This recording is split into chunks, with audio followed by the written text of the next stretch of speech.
Satu, dua, tiga. Hai, Assalamualaikum.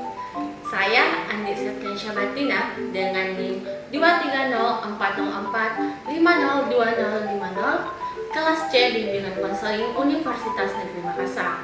Video kali ini saya akan membahas tentang konsep, sejarah singkat, metode pembelajaran dan implementasi dari 4 teori belajar. Di antaranya ada teori behavioristik, konstruktivisme, kognitif, dan humanistik. Ayo disimak. Yang pertama yaitu teori behaviorisme. Teori behaviorisme adalah salah satu teori pembelajaran yang berfokus pada perubahan perilaku yang dapat diamati sebagai hasil dari interaksi antara stimulus dan respon. Menurut teori ini, belajar adalah proses perubahan tingkah laku yang dapat diamati, diukur, dan dinilai secara konkret. Menurut teori behaviorisme, belajar merupakan perubahan tingkah laku di mana perubahan tersebut muncul sebagai respon terhadap berbagai tingkah laku yang datang dari luar diri seseorang. Secara teori pembelajaran dalam konteks behaviorisme melibatkan 4 faktor utama, yaitu faktor dorongan, stimulus, tindak balas, dan desakan.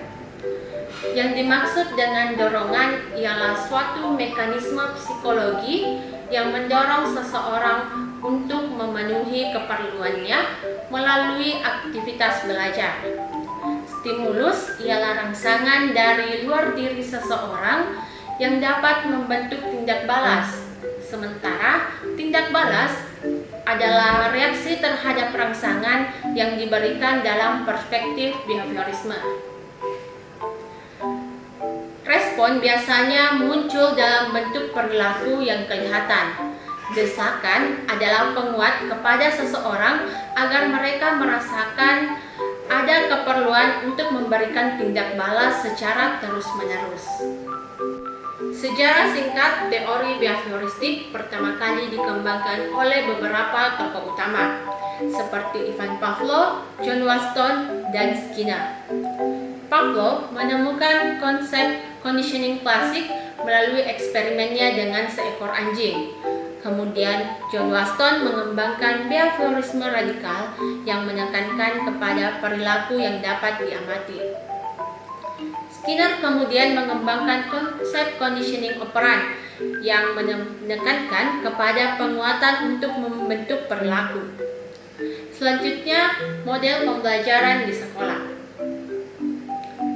Dalam konteks pendidikan, teori behavioristik dapat diterapkan dalam model pembelajaran yang berpusat pada guru atau teacher center. Guru berperan sebagai penyampai informasi dan pengatur lingkungan belajar, sementara siswa dianggap sebagai penerima yang pasif, kemudian harus merespon stimulus yang diberikan oleh guru. Metode pembelajaran yang sering digunakan adalah metode ceramah, tanya jawab, demonstrasi, dan pemberian tugas. Selanjutnya, implementasi teori behavioristik telah banyak diterapkan dalam berbagai praktik pembelajaran di sekolah, terutama dalam hal penggunaan penguatan positif dan negatif atau pemberian reward dan punishment untuk membentuk perilaku belajar yang diinginkan. Yang kedua, ada penggunaan umpan balik atau feedback untuk memperkuat respon yang benar dan memperbaiki respon yang salah. Yang ketiga, penggunaan metode pembelajaran yang berpusat kepada guru, seperti ceramah, demonstrasi, dan pemberian tugas. Yang terakhir yaitu penggunaan sistem penilaian yang berfokus kepada belajar yang dapat diamati dan diukur. Meskipun teori behavioristik telah banyak diterapkan, terdapat juga kritik terhadap tindakan pendekatan ini, terutama karena dianggap terlalu menekankan kepada perubahan perilaku yang dapat diamati dan juga kurang memperhatikan proses mental yang telah terjadi dalam diri siswa. Teori belajar yang kedua yaitu teori belajar konstruktivisme. Teori konstruktivisme adalah salah satu teori belajar yang berfokus kepada proses konstruksi pengetahuan oleh siswa. Menurut teori ini, belajar adalah membangun atau mengonstruksi pengetahuan baru berdasarkan pengalaman dan pengetahuan sebelumnya. Pembelajaran terjadi melalui interaksi sosial, negosiasi, makna, dan refleksi. Dalam sejarahnya, teori konstruktivisme dikembangkan oleh beberapa tokoh utama seperti Jean Piaget, Lev Vygotsky, dan Jerome Bruner. Piaget menekankan kepada proses konstruksi penguatan individual, sementara Vygotsky menekankan kepada peran interaksi sosial dalam pembelajaran, dan Bruner menekankan kepada pembelajaran penemuan atau discovery learning dalam mengonstruksi pengetahuan. Model pembelajaran di sekolah dalam konteks pendidikan. Teori konstruktivisme diterapkan dalam model pembelajaran yang berpusat kepada siswa atau student center. Guru hanya berperan sebagai fasilitator yang membantu siswa dalam proses konstruksi pengetahuan. Siswa dianggap sebagai pembelajar yang aktif yang terlibat dalam proses berpikir, memecahkan masalah, dan mengonstruksi pengetahuan baru. Metode pembelajaran yang sering digunakan adalah metode pembelajaran berbasis masalah, pembelajaran berbasis proyek, dan pembelajaran yang kooperatif. Implementasi teori belajar konstruktivisme telah banyak diterapkan dalam praktik pembelajaran di sekolah, terutama dalam hal penggunaan strategi pembelajaran yang mendorong siswa untuk aktif terlibat dalam proses konstruksi pengetahuan. Yang kedua yaitu penggunaan pembelajaran kolaboratif dan interaksi sosial untuk mendukung proses konstruksi pengetahuan. Teori belajar konstruktivisme telah banyak memberikan kontribusi yang signifikan dalam praktik pembelajaran di sekolah, terutama dalam hal pengembangan kemampuan berpikir kritis, pemecahan masalah, dan konstruksi pengetahuan oleh siswa. Namun, teori ini juga memiliki banyak keterbatasan, seperti kurang memperhatikan faktor-faktor motivasi dan emosi yang dalam pembelajaran.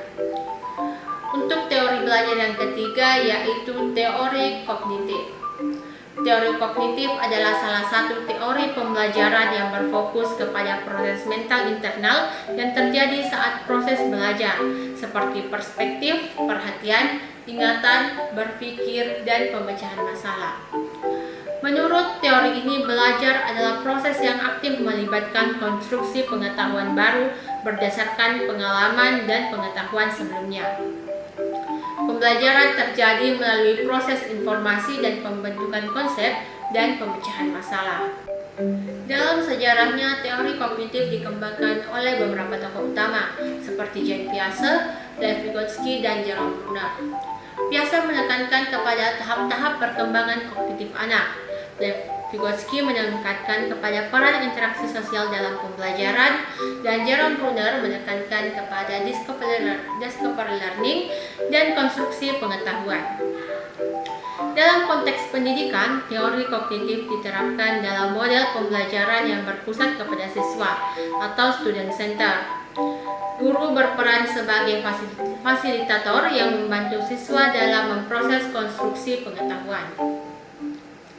Siswa dianggap sebagai pembelajar yang aktif yang terlibat dalam proses berpikir, memecahkan masalah, dan mengonstruksi pengetahuan baru. Metode pembelajaran yang sering digunakan adalah pembelajaran yang berbasis masalah, pembelajaran berbasis proyek, dan pembelajaran kooperatif. Teori kognitif telah banyak diterapkan dalam praktik pembelajaran di sekolah, terutama dalam hal penguatan strategi pembelajaran yang mendorong untuk aktif berpikir, memecahkan masalah, dan mengonstruksi pengetahuan baru. Yang kedua yaitu penggunaan media pembelajaran yang dapat membantu siswa dalam memahami konsep-konsep abstrak. Yang ketiga, penggunaan umpan balik atau feedback yang bersifat formatif untuk membantu siswa dalam memperbaiki proses belajarnya. Yang terakhir yaitu penggunaan penilaian yang berfokus kepada proses belajar, seperti penilaian kinerja, portofolio, dan penilaian yang otentik. Teori kognitif telah memberikan konstruksi yang signifikan dalam praktik pembelajaran di sekolah, terutama dalam hal pengembangan kemampuan berpikir kritis, pemecahan masalah, dan konstruksi pengetahuan oleh siswa. Namun, teori ini juga memiliki keterbatasan, seperti kurang memperhatikan faktor-faktor motivasi dan emosi dalam pembelajaran. Teori belajar yang keempat adalah teori humanistik. Teori humanistik adalah salah satu teori pembelajaran yang berfokus kepada pengembangan potensi diri dan aktualisasi diri individu. Menurut teori ini, belajar adalah proses yang berpusat kepada siswa atau student center dan bertujuan untuk membantu siswa mengembangkan diri sesuai dengan potensi dan minatnya. Pembelajaran terjadi melalui pemahaman diri, pengalaman, dan pemenuhan kebutuhan dasar manusia. Sejarah dari teori humanistik dikembangkan oleh beberapa tokoh utama seperti Abraham Maslow, Rogers, dan Arthur. Maslow mengembangkan teori hierarki kebutuhan manusia yang menekankan kepada pemenuhan kebutuhan dasar dan aktualisasi diri. Rogers menekankan kepada pentingnya kebebasan, kepercayaan, dan penghargaan dalam pembelajaran. Sementara Arthur mengembangkan kepada pentingnya persepsi diri dan pengalaman dalam pembelajaran. Model pembelajaran di sekolah dalam konteks pendidikan, teori humanistik diterapkan dalam model pembelajaran yang berpusat kepada siswa atau student center. Guru berperan sebagai fasilitator yang membantu siswa dalam proses pembelajaran dan pengembangan diri. Siswa dianggap sebagai individu yang unik dan berpotensi untuk memiliki minat yang berbeda-beda. Metode pembelajaran yang sering digunakan adalah pembelajaran yang berbasis pengalaman, pembelajaran berbasis proyek dan pengalaman, pembelajaran berbasis masalah, dan pembelajaran berbasis refleksi. Teori humanistik telah banyak diterapkan dalam praktik pembelajaran di sekolah, terutama dalam hal penggunaan strategi pembelajaran yang mendorong siswa untuk aktif terlibat dalam proses pembelajaran dan perkembangan diri. Yang kedua, penggunaan metode pembelajaran yang berfokus kepada pengalaman, pemecahan masalah, dan refleksi. Yang ketiga, penggunaan umpan balik atau feedback yang bersifat sportif dan membangun untuk memotivasi siswa. Yang keempat, penggunaan pendekatan yang memperhatikan kebutuhan, minat, dan potensi individu siswa. Yang kelima, penggunaan lingkungan belajar yang kondusif dan mendukung pengembangan diri siswa. Teori humanistik telah memberikan kontribusi yang signifikan dalam praktik pembelajaran di sekolah, terutama dalam hal pengembangan, motivasi, kreativitas, dan aktualisasi diri siswa. Namun, teori ini juga memiliki keterbatasan, seperti kurang memperhatikan aspek kognitif dan kurang terstruktur dalam implementasinya. Untuk tahun ini, kurikulum Merdeka Belajar yang dicanangkan oleh Kementerian Pendidikan dan Kebudayaan Indonesia cenderung mengadopsi pendekatan yang sejalan dengan teori konstruktivisme. Karena ada beberapa alasan, yaitu yang pertama, berpusat kepada siswa, student center. Kurikulum Merdeka Belajar menekankan kepada peran aktif siswa dalam proses pembelajaran, sejalan dengan pandangan konstruktivisme. Yang kedua, penekanan kepada konstruksi pengetahuan. Kurikulum Merdeka Belajar mendorong siswa untuk membangun dan mengonstruksi pengetahuan mereka sendiri sesuai dengan prinsip-prinsip konstruktivisme. Yang ketiga, yaitu pembelajaran berbasis masalah dan proyek. Metode pembelajaran yang digunakan dalam Merdeka Belajar seperti pembelajaran yang berbasis masalah dan proyek sejalan dengan pendekatan konstruktivisme. Yang keempat, peran guru sebagai fasilitator. Dalam Merdeka Belajar, guru berperan sebagai fasilitator yang membantu siswa dalam proses pembelajaran, sesuai dengan pandangan konstruktivisme. Yang kelima, penekanan pada konteks dan pengalaman. Kurikulum Merdeka Belajar menekankan kepada pembelajaran yang terkait dengan konteks dan pengalaman siswa, selaras dengan prinsip-prinsip konstruktivisme. Meskipun demikian, tidak menutup kemungkinan bahwa Merdeka Belajar mengadopsi beberapa aspek dari teori-teori pembelajaran lainnya, seperti teori humanistik, behavioristik, dan teori kognitif. Namun, secara garis besar, pendekatan Merdeka Belajar lebih dekat dengan prinsip-prinsip belajar konstruktivisme. Itulah sedikit penjelasan dari saya mengenai 4 teori belajar. Akhir kata, wassalamualaikum warahmatullahi wabarakatuh. Terima kasih.